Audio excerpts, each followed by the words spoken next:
We have more than 15, in fact 35 had registered yesterday, so they must be joining online gradually. But so far 15 have already joined online. So we wish that the rigor of the discussion will catch up slowly as we get into the technical sessions. So the first session, technical session, is on economic corridors and inclusive development. As the inaugural session, Chairman RIS, Director General RIS, and Ambassador Debre, Chairman of SIOS, and Chairman of Research Advisory Council of RIS, they all highlighted the broad spectrum of issues that IMEC could offer to the participant countries, but also to the countries, those who are not directly member states so far, but it would have it would create conditions for the larger benefits of economic corridor. So to discuss on those issues, we have an eminent panel to be steered by, again, a very experienced um, police practitioner, Dr. Rajat Nag. He was earlier managing director of Asian Development Bank, Manila, and before that he had held several senior positions in ADB. After ADB, he had several stints. He was distinguished fellow of National Council for Applied Economic Research, and now he is distinguished fellow of Urban Study Institute of Asia. That's the center of a leading private university in New Delhi, and several other hats to his credit. So he's an experienced person to guide the session. He has himself worked on connectivity and economic corridor issues. So the session is with an able hand. So I'll invite Dr. Nag, sir, kindly take the session proceedings. Thank you very much, Dr. Dash. Thank you very much, Dr. Chaturvedi, for inviting me to be here. After an excellent inaugural session, is there an echo? Excellent inaugural session where we basically had a very good tour of the horizon, laying out the grand vision, and that really sets the tone. This panel will attempt to be what I would think the connecting session between that grand vision at 30,000 feet and then the sectoral discussions which will follow. So ours is more a helicopter view, if you were to take it that way. The grand vision articulated by the political leaders, articulated very well by the speakers at the previous session, is big, daring, and as I think one of the speakers mentioned, is transformative. Of course, nothing big happens without having this grand vision, but then I think we also have to bring it down and see how we're going to make that happen. And in this session, what we would like to do, very eminent panelists here, they will speak first on the perspectives about IMEC from the country or regional perspective. What is the expectations? What are the challenges? What are the opportunities? And we will then, I will bring in some of my experiences that I have had over the years with various economic corridors in East Asia, Southeast Asia, Central Asia, and some lessons learned. We would like to keep our first round to about 7-8 minutes each, give or take. And then we would like to spend about 15 minutes amongst ourselves discussing some issues. And then very much want to draw on your expertise and wisdom here. So another, say, 15 minutes. Then another round here, about 3 minutes each. And then I'll finish it, hopefully, all of this within 90 minutes. But we'll try our best. If I were to start introducing this very eminent panel, I would use up quite a bit of those 90 minutes, so I would not, so you can read about them. But very briefly, On my immediate right is Isono-san. He is the director of the Economic Geography Studies Group at the Institute of Development Economies, ID JETRO. Just flown in from Tokyo and will fly back to Tokyo tomorrow, but will make most of your time here. Sir. He has done some very interesting work, really on the geographical simulation of the various economies. And Professor Chaturvedi had mentioned about some of these issues, particularly with respect to geography of the connecting countries. And he will present some results to us here. And that will set the tone really for the benefits. And I always say benefits, and we have to have costs almost in the same breath. So we look forward to hearing from you. On his right is Sanjeev Ranjan.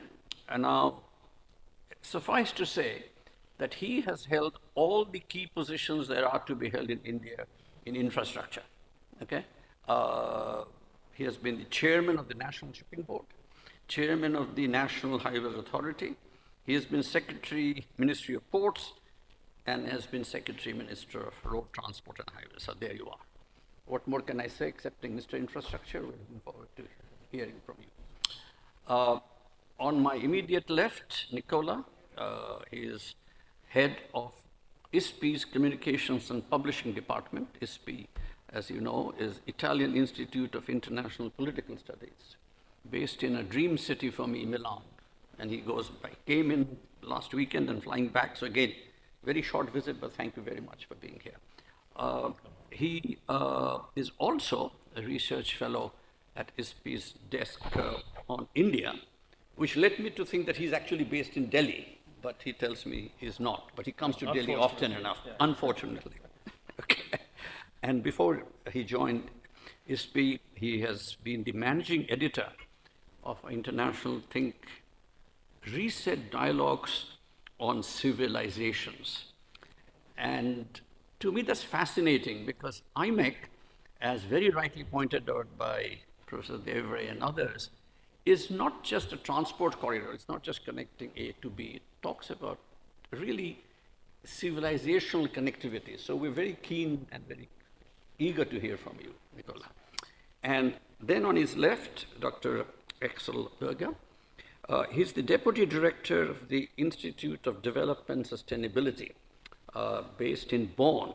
So even on this panel, you can see that, we've been able to get people from really all over the world, and certainly the key members of the IMEC. Missing, of course, in spite of, I know, organizers' best efforts, some people from the Middle East, but we'll sort of, I'm sure make up for it as we go along. He specializes in political science with a focus on international investment agreements.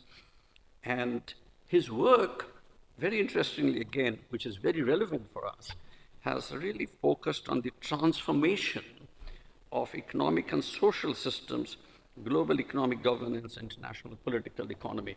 And I think what I'm trying to get across just in introducing this panel, that we will be talking, we, not just in this panel, in IMEC, much more than just infrastructure development. It's a much broader context of civilization, of communities, of transformation, infrastructure development. And again, just to put in a word for Dr. Ranjan, not for him, about him rather, he's done extensive work on PPTs, and we'll discuss this, how important the private sector will be in making all of this happen. So, without further ado, you get a sense of this panel. We'll start off first with Isono-san. Isono-san, yes. Over to you. Yeah. Yeah, thank you so much. Can I? Yeah. Can I? Okay. Yeah. Good morning. My name is Ikumo Isono. Yeah. First of all, thank you for inviting me to this special opportunity. I'm talking about our simulation model as well as the basics of the economic corridors. The economic corridors, as all of you know, that is a geographically targeted development initiative aimed at improving infrastructure and the connectivity within specific region and stimulating economic growth. And then, as you again know, that it is not just the transport that it is economic corridor is a more comprehensive development initiative, including transport, industrial production, and urban areas. And again, it is not just economics, but also the more the culture, people to people, and also the more variety of the connectivity matters. And then policy initiative in the economic corridors, the transport is one of them. And then industrial production centers, urban development, energy, telecommunication, including the digital IAI or something, and the policy and regulatory framework. And also already mentioned about the financial connectivity, and also we have the many variety of the aspects. Then uh, IRIA, the Economic Research Institute for ASEAN and East Asia, did one research on the Asia-Europe economic connectivity in 2019. Then it had wider implication on the economic corridors. Then they include value-added services, stable macroeconomic conditions, simplified customs procedures, predictable investment regime, then reduced transport and telecommunication cost, and then business-friendly reforms. Then now the economic corridor itself has again the many components. Then we talk about inclusive development. It is not easy to just ensure the inclusive development from the economic corridors. The First, we need the strategic placement of the infrastructure. Then if we don't have the strategy on the infrastructure, the placement, we cannot get the economic benefit for the country, or we cannot get the economic benefit for the entire regions. Then if we have only the infrastructure in the big cities, then the rural areas may not be connected. And also just connecting to the rural areas, it costs a lot, and then the benefit would be very small. Then we need to have the strategic placement. And then again, the education, efficiency of use of energy, innovation, digitalization, consideration of the regional, industrial, society, the inclusivity, and then international cooperation. They all are needed. So the features in the IMEC, again, the connectivity, energy, digital, finance, and then supply chain security and inclusive economic growth. Then the inclusive economic growth itself is important, and also that those components will be the very important factor to ensure the inclusive economic growth. Then to identify what types of infrastructure is needed to the development of the economic corridor, and also the inclusive development. We use the so-called IDE, geographical simulation model. It is the computer vision and equilibrium model based on the spatial economics. Then our model has several features. The first, we have the district model, the district level model rather than the country level model. Then we can have to estimate the infrastructure development as well as some the FTAs and also the other factors. And then actually in Japan, our model is very popular because of the so-called Trump simulations. And then we did a lot of the how to say tariff changes at the simulation, and then we calculate the impact on each prefecture, meaning each prefecture has more damage from the Trump's tariff. Then that type of we can do. And then we have the structural change in the economy in the model. Then we can estimate the big change of the economy. And then we have the how to say impact of the different policy measures such as infrastructure project and tariff reduction, impact of trade facilitation, and then also that we can see the impact of the combination. And then important thing is not just estimating economic impact of the planned infrastructure project, but also we provide some recommendations on what combination of the infrastructure project would achieve economic growth and how to say reducing the inequality in the country. Then we have there are several the components in the transport cost, like import tariff, transport cost, other monetary term, and the time cost, non-tariff barriers, and the social and cultural barriers, and also some border costs. Then we change that some of them, and then if we see that the benefit for the firms or the consumers, then it will be used, and then it will be the increase of the GDP in the model. But if it is not beneficial or it is not useful, then no one uses, then there will be almost zero impact. Then we see what would be the impact of the IMEC. Then in the scenario that we the input the connecting railways in the Middle East and improving series between India, the Middle East, and Europe. And then participating countries will reform their institution, improve their capacity for trade.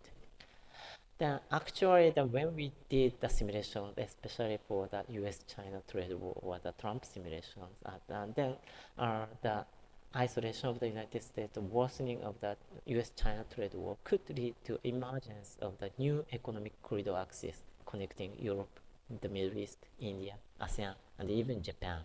Then now it is emerging a stage of this new economic corridor. And then obviously the IMEC will stimulate the tendency or the current situation, geopolitical situation. Then this is the economic impact of the physical and institutional improvements. And then the blue regions will have the positive impact. Then you see the UAE is the highest at 2.76%. And then India also has a 1.98% of the increase of the GDP compared to the baseline scenario. And then the benefit also lead to the Europe, meaning EU area, also has some positive impact. Then and the important thing is about the inclusive development in terms of the regions, meaning that the entire India will have the positive impact coming from that. It is not easy, meaning that it is not easy. Most of the case, it has only the small number of area, like near Mumbai or Gujarat. Then it's not easy. But because of the current situation, meaning that this is promising linkage from India to Europe, and also that we have this current situation. Then the IMEC actually stimulates the economic activities for those three regions. Then in conclusion, the IMEC is an important initiative to further develop the concept of economic corridors. And then IMEC has specific policies and then for the economic development as well as inclusive development. And the IDGSM, the ability to analyze by region, makes it possible to propose policy combination that will not only develop countries, but also prevent the creation of regions that are left behind. And then previous analysis have emphasized the positive impact on the countries of institutional reform and capacity building in relation to trade. That is also very important. Thank you so much. Thank you very much, Isano-san. Fascinating. And I understand that you will be making a more detailed presentation to RIS tomorrow. Yeah. So I'm sure my colleagues will benefit much more from that.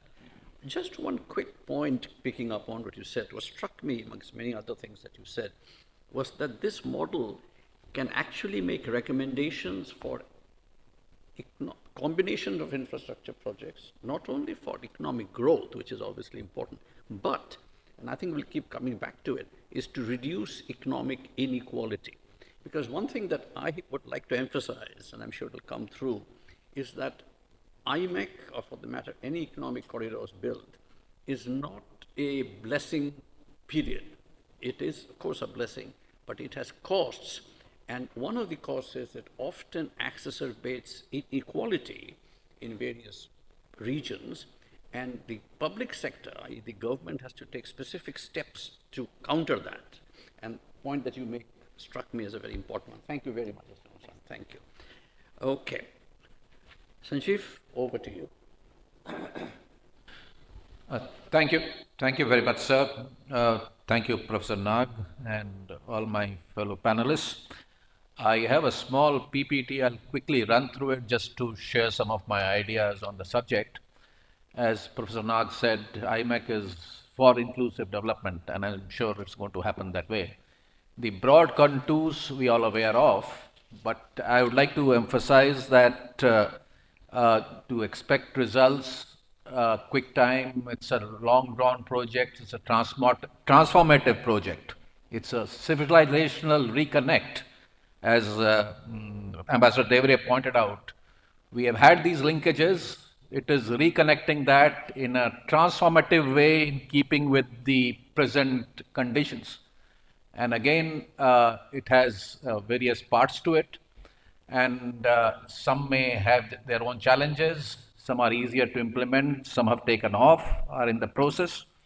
And therefore, it's a grand vision rooted in history, but a result of the present day geopolitical realities, the geographic reality, keeping in tune with the present day's requirements of the world.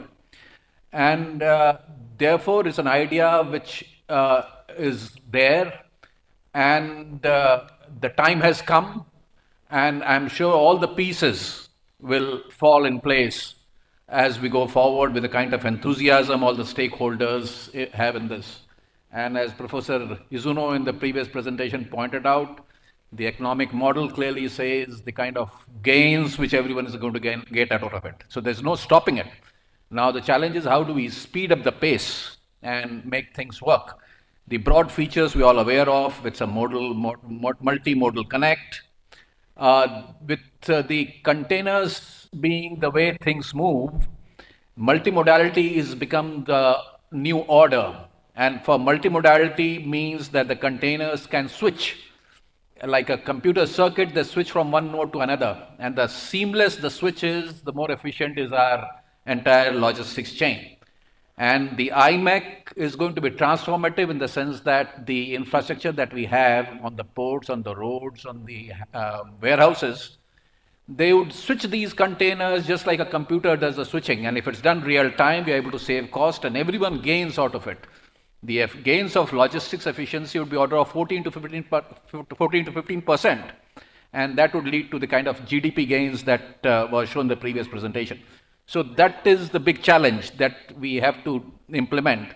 And while it's in keeping earlier, the good old time was the sailing ships with the traditional cargo, but today we are talking of energy being put through, green hydrogen pipelines being set. As I say this, Kandla, which is one of the nodes on our side, there's an electrolyzer which is being shipped from Hazira to Kandla for the first of the green hydrogen setups being put in place, and they would have to be piped through these networks. So the SOPs and so on required to be able to get green hydrogen moving is a new emerging challenge that all of us have to work on. So each of these areas are areas by themselves which require close attention and coordination. And it's only by putting these ideas together, bringing the right people together, can we make it go forward. And in terms of the existing volumes, we know that's about 140 odd billion dollars of trade that we do between India and EU, and it's how efficiently able to do it, the better it is for everyone in the process. The civilizational collect, I just want to have a few slides here.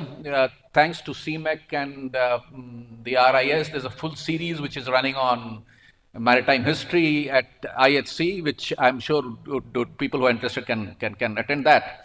But starting from Lothal, 2,500 years back, we have the dock there, which used to connect this part of the world. The very same route that we are talking of today was in vogue 3,000 years back. And you have studies, Navjot Lohri, which has tried to trace the kind of resources that were moved. Based on that, these are kind of routes which people used to take 2,500 years back. So it is the change in the kind of cargo which is happening, the way it is moved that is happening, but the connects is all there. It's a civilizational connect which you're trying to reestablish. And the various times of history, the kind of connect has gone up and down, but the fact remains, and this is a map which I wanted to share with everyone, which I'm sure everyone would have seen before. But this is a map of the kind of connect which the Roman world had with the rest of the world. This is the trading world of that time, first century. And you can see the kind of ports which were there on the Indian coast and the way they connected from the Middle East to Europe. And the kind of goods that used to move, cloth in big quantities, spice and all, of course, there. But again, this connect has always been there. We got to make it work.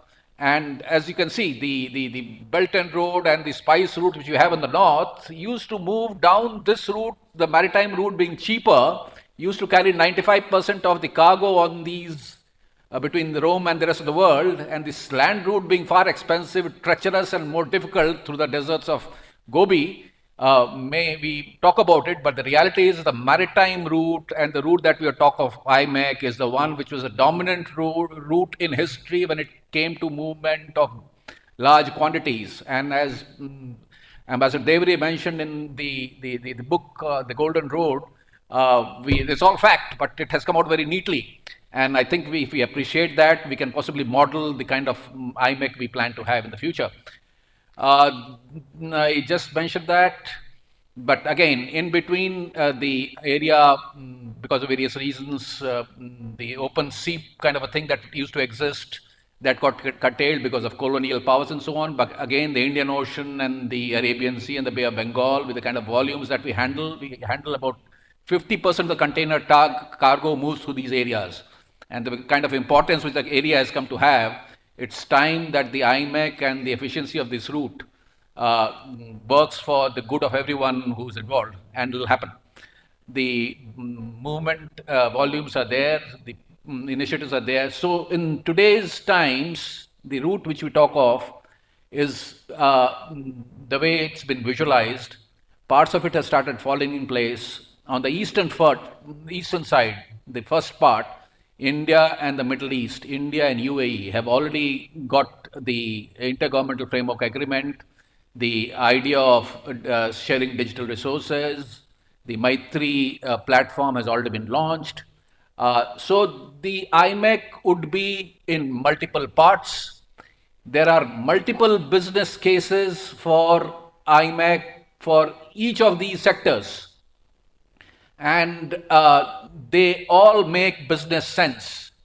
It is for businesses to pick up these ideas and take them forward.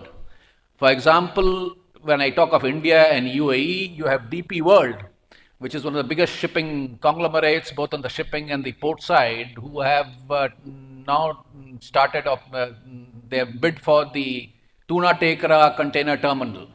Alongside the container terminal, there's a huge area which is also available to them, which becomes a growth center. On the UAE side, they're already well established. And there also there's a growth center. So the digitized, seamless movement of container cargo from Indian side to Dubai, with growth centers linked to it, would provide the kind of platform in terms of economic corridor that we are talking of. And it's already happening. People, the businesses have already started seeing a great opportunity. Whether it's ports, logistics, the digital platforms, the green hydrogen, the energy, the data linkages, each of them are opportunities which businesses are looking for. We, as a think tank, and all the countries involved together, if we are able to just give them the nudge, it will happen as an economic reality. And that is what I see happening. And roadblocks and bottlenecks which exist, if you're able to just smoothen that, the businesses would find way of making all this happen. The cloud is a need. Data centers in places where energy is cheap is a reality. If you're able to give the optical links, it are going to happen. So this is a new water. Instead of the old textiles being transported, now we are transporting the new gold, the data, and the IMEC and the kind of arrangements and the connects that we create will make it happen. As Professor Nag mentioned, it also has to be inclusive. We have these growth centers coming alongside. The connectivity will make greater livelihood opportunities for not just the people along, but also in the adjacent areas. The movement, I'm sure, would become more sustainable. better than what it was. When you talk of green the footprint being greener, this is feasible. And we have experience of transport corridors all over. Professor Nag with ADB and the World Bank, they have been at it. We got to learn from those experience. And certainly, not just a transport corridor, but an economic corridor with the advantages that it accrues and the kind of involvement that is there, we should be able to make it happen. There was a word mentioned about the kind of challenges on terms of finances. The countries involved certainly would find ways, and the projects which are going to be there would have to find ways of getting it in place. World Bank and ADB have done a lot of economic corridors. But the great story here is that each of these areas which IMEC is trying to promote are amenable to viable business, bankable projects. And therefore, if we are able to provide them the right platform for these emerging technologies, there would be enough fund coming in. And the other partnerships we have in terms of global infrastructure investment, etc., should be able to help a lending hand. The experience in the countries, I'm sure, the Trans-European Economic Transport Network, 10T that we talk of, and the kind of arrangements they've been able to put in place are ideas I think we need to work on for countries within the IMEC to make it happen. The economic corridors are certainly the thing which would be far more easier to implement than doing on a one-off basis. The UAE and India, as I said, have already got started. The virtual transport corridor work is already is happening, and that's a good starting point. The need for making it time bound to be able to promote ease of doing business and so on are things which they have worked on, and I'm sure with the Maitri project, which is being implemented, we should be able to have the existing databases and the systems that we have on the Indian side and the UAE side would be able to seamlessly talk to each other. And the containers from Kandla, Mundra, Tuna Tekra, JNPT should be able to move seamlessly to the ports in UAE, whether it's Dubai or other ports there, and then further on the IMEC route to Europe. So this is already happening, and I'm sure these kind of projects would happen on a country-to-country basis, on a project-to-project basis, and there is opportunity for everyone. While we talk of it, I would just like to mention one thing from my experience in the government when I was there, is that with multimodality, there are multiple stakeholders which come into play. And therefore, the Gati Shakti framework, which we have been able to get started on in India, has been a game changer when it came to bringing all the stakeholders together and be able to coordinate and plan things to be able to deliver efficiently. And a similar kind of a model, if we are able to adopt for the IMEC as well, at the apex level where all the countries are involved, then at the country level where the authorities are involved, at the project level and at the regional level, and so we could have a set of groupings which were able to address the concerns of the private sector, other people who are interested in these projects. So they're able to resolve them quickly, and that would make sense for everyone going forward. So that is a framework which I would strongly recommend that we start looking at it. And if you're able to get a similar kind of a mechanism in place, all the enthusiasm that we have would start turning into reality. Some ideas on the immediate possibilities, but I leave it for further discussion. And as we go forward, my final slide again from the very same book, that if you are able to make the IMEC happen, the old golden road, we would be able to revive it, and the region would get seamlessly connected, and the gains would accrue to everyone as part of the economic corridor. I thank you very much. We'll be, I'm sure, having further discussions. Thanks so much. Excellent. Thanks very much, Sanjeev, for packing in so much in so little time. You give me 10 minutes. This has been very, very useful. One point that, I mean, you made several very important points, but one point that comes up to me, and we'll connect it later, is that you feel that each of the components that you have talked about are actually viable financially on their own. and therefore you can create bankable projects, therefore the importance of project preparation, because we're trying to make sure that from this grand vision, we also get down to a situation where this project can actually happen. And what you said, based on your very extensive experience, was extremely encouraging for me. So we'll come back to many of the other points that you mentioned, but that was one thing that struck me. Turn now to Nicola for your presentation. Is it on? Yes. So thank you so much, Rajat, and thank you RIS, Professor Chaturvedi, Professor Das, and SIOS for convening this debate. I really wish we had this kind of debates in Europe as well. We are not yet there, but I'm sure very soon. So I was requested to bring my perspective on the European side of IMEC, and more specifically on Italy's interests and strategy about IMEC. As we've seen in our previous presentations, the eastern segment, the maritime segment of IMEC is progressing quite steadily, mainly, I would say, driven by the India UAE partnerships and maritime partnerships, whereas in the Western segment we are facing maybe greater geopolitical hurdles. Although we're seeing renewed engagement on the European side, and particularly from Italy, from France, and from Greece. So I'll just make a bird view about the European context in order to come to Italy. After that, 4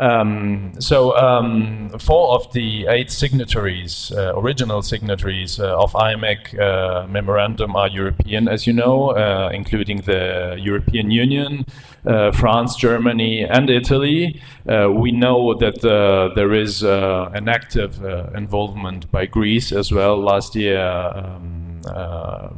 Greek Prime Minister Mitsotakis was here, hosted by Modi, and Greece, although not a signatory, is clearly interested in participating in IMEC.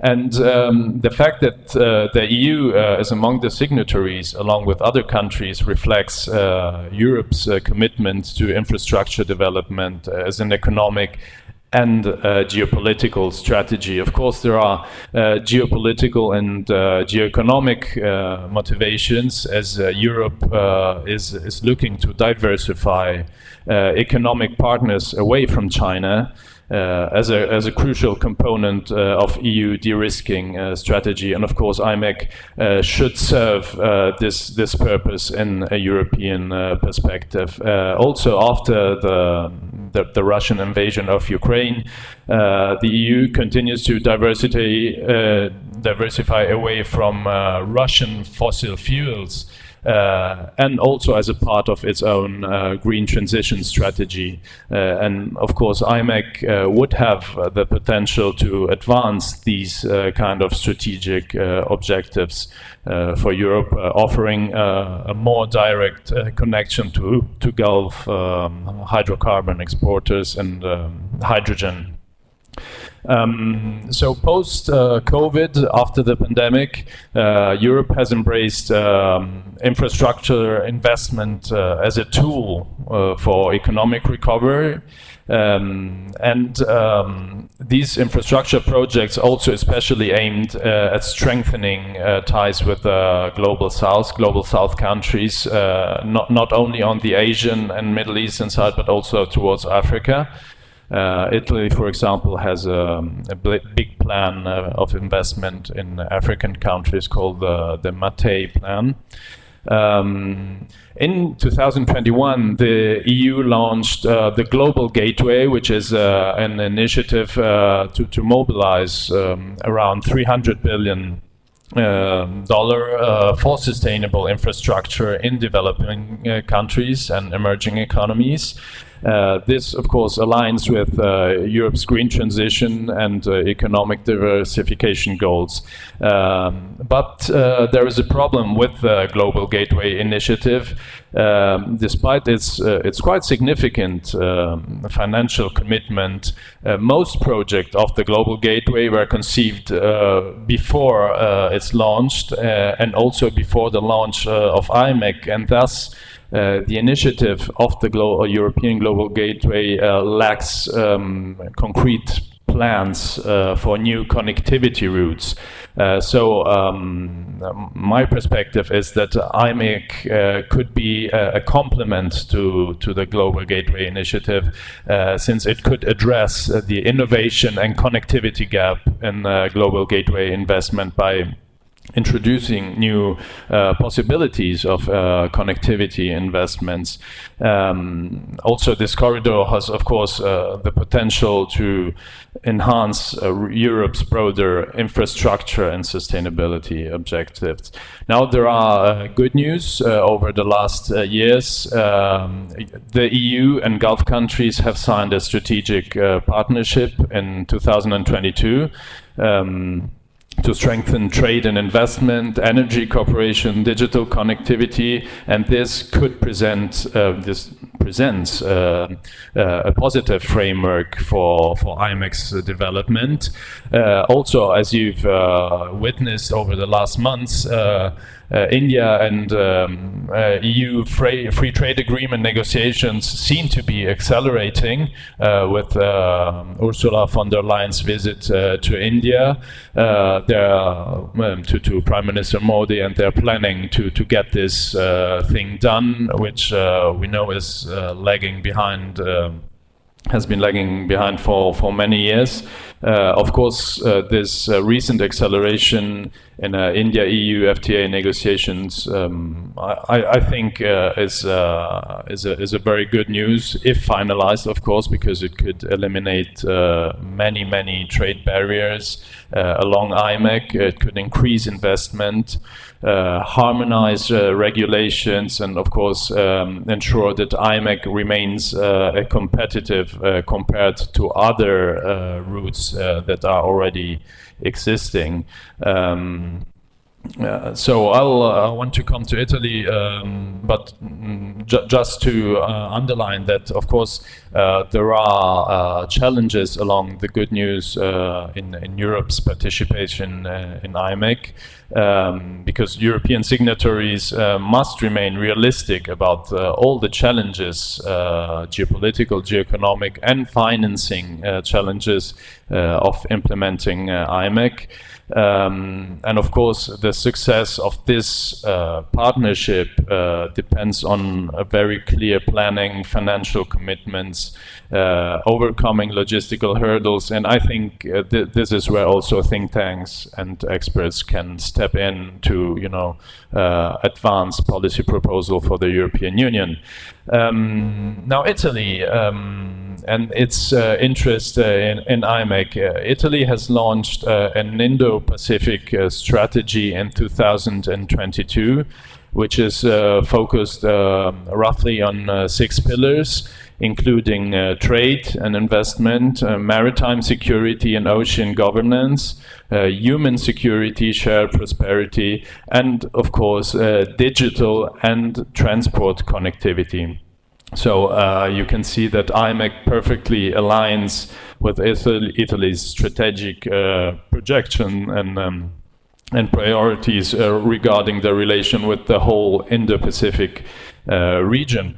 Also, you know that Italy was used to be the only G7 country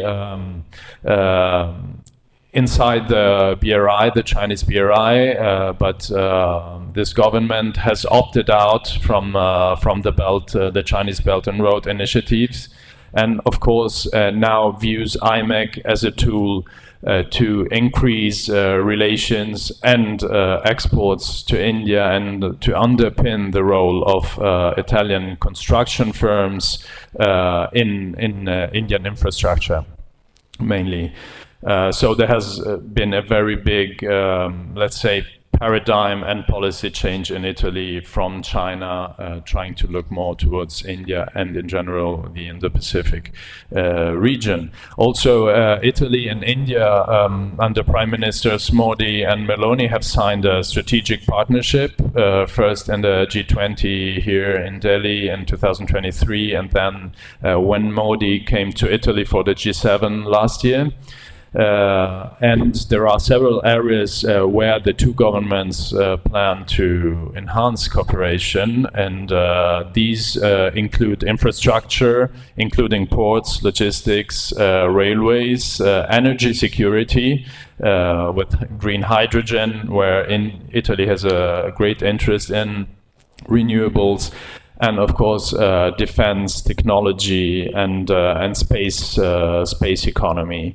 So I think that a renewed, stronger Italy-India relationship will benefit IMEC over the coming years after some difficult years in our respective relations. Now. Where will be Europe's landing point of IMEC? That's the big question in Europe, and this is driving actually the European context. There is competition, as always, you say, competition among European countries. We spoke about Greece, but beyond Greece, France is proposing and has recently proposed Marseille as a IMEC landing point. When Prime Minister Modi and President Macron they met in France in February, and France is actively pushing Marseille as IMEC's European entry point. President Macron also appointed a special envoy for IMEC in 2024, which no other European country has done yet, including Italy. Italy, on the other hand, is proposing the port city of Trieste as a European entry point, since for Italy the city offers major advantages. It has direct links to Central and Eastern Europe. The city has long been integrated into major EU transport corridors, which are the Mediterranean East-West corridor in Europe, encompassing 6 countries: Spain, France, Italy, Slovenia, Croatia, and Hungary. Trieste is also integrated in a north-south corridor, which is called the Baltic-Adriatic corridor, that encompasses Poland, the Czech Republic, Slovakia, Austria, and of course includes Italy. So the strategic role also of Trieste as a port city was of course reinforced after Ukraine, with the war in Ukraine, thanks to trade logistics and within the EU's solidarity lanes to Ukraine. Of course, it now represents a quite central hub for Ukraine's import and exports today, and it will probably play a central role in Ukraine's reconstruction when the war hopefully will be over. Now, in my opinion, France and Italy, Marseille and Trieste do not necessarily have to compete with each other, but they could of course complement each other. Especially if IMEC were implemented as a network of connections rather than a point-to-point corridor.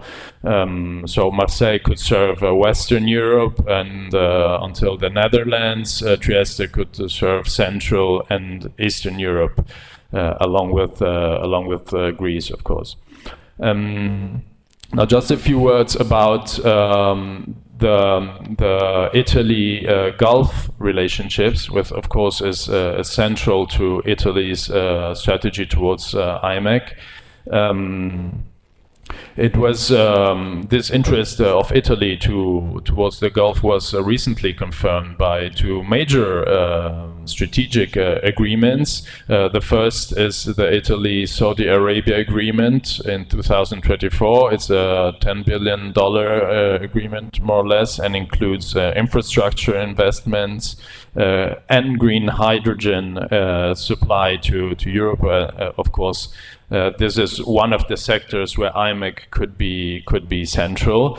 Italy has also signed a major agreement with the UAE, $40 billion just now in January, $40 billion agreement covering multiple strategic sectors, defense, AE, space, data centers, but also submarine electricity interconnection. And this also could align, I think, with IMEC's strategic interests. Now, of course, these are all positive developments, but there are political challenges as well. And just a few words about the next steps that Italy and Europe could take. The positive developments is that Italy-India, Europe-India relations are advancing, that EU-Gulf relations are progressing quite quickly. And they could really underpin the negotiation to strengthen IMEC. And also that IMEC is actually, as an idea, as a project, it's fully aligned with Europe's actual energy transition and connectivity goals. Of course, there are key political and institutional gaps still that have to be filled, because neither Italy nor Europe have appointed a special envoy for IMEC. Whereas France has. So I'm trying, as a, let's say, think tanker, to encourage my policymakers to appoint one, because this was, of course, improve diplomatic coordination between India, Italy, Europe, and the Gulf. It could secure faster investment deals and ensure Europe takes a leading role along with India and the UAE in IMEC. And of course, there is an economic gap, because we should, as Europeans, try to make IMEC part of the global gateway or other initiatives that could bring investment into IMEC. So I'll just be very quick about the global context. As all of you know, today's global context is not particularly reassuring.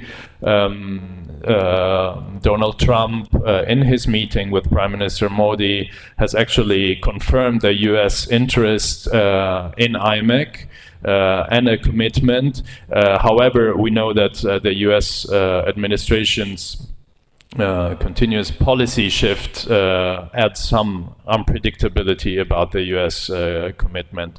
This could be maybe a good news for Europe, because in this sense IMEC could provide a new opportunity for Europe, the Gulf, and also India to strengthen independent ties, independent from the transatlantic relation, which is quite strained today. And of course, there are regional challenges, Saudi Arabia, UAE competition, the war in the Middle East, and security risks with the Houthi attacks in the Red Sea, and so on. So I'm on my side encouraging the EU to engage diplomatically much more than it has done until now in also Middle Eastern stripes. Just to conclude, I hope I have shown that IMEC as a perspective really matters to Europe and Italy, because it would strengthen our ties. For Italy, it would provide Italy a central role in the Indo-Pacific. and in Gulf trade, whereas Italy historically hasn't had a central role in the Indo-Pacific region. Of course, it creates new business opportunities for European companies as well, especially given the Gulf's and India's strong growth rates. It creates, it provides for trade and partnership that are much more independent from the US, as well as strong links in an increasingly volatile world. So I hope the next steps in Europe will be to appoint special envoys in Europe and Italy, of course. And also, I think signatories, at least signatory countries of IMEC on the European side, but also on the West Asian and Indian side, they should establish a regular ministerial meeting, at least among all the participants, to help improve coordination and provide practical deliberative body for IMEC. Thank you.